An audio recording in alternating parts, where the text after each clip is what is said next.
عالمی بیداری کی تکلیفوں کا سب سے اچھا علاج نیند ہوتی ہے۔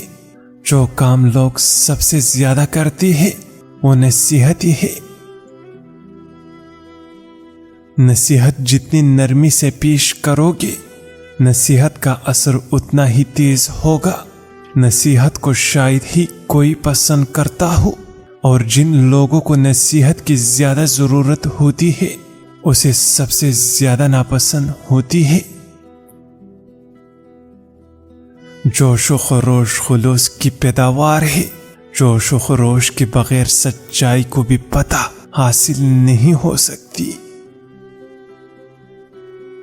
ہجوم کی صورت میں لوگ دانستہ طور پر حیوان بن جاتی ہے، کیونکہ ہجوم میں سر زیادہ اور دماغ کم ہوتی ہے۔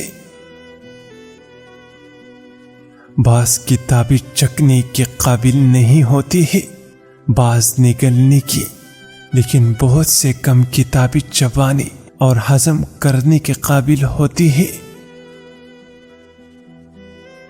خدا اس بات کا خیال رکھتا ہے کہ کوئی بھی آدمی ارتکابی جرم کے بعد خوشی سے کوئی بھی لمحہ نہ گزار سکے۔ ہر آدمی اپنے گناہوں کا بوجھ اپنی ہی پیٹھ پر اٹھاتا ہے۔ تمہاری وہ دن جو بیت چکی ہے ماضی بن چکی ہے، اور جو آنے والی ہے وہ یقین نہیں۔ اس لیے جب تک وقت ہے اپنے لیے آخرت کا سامان اکٹھا کر لو۔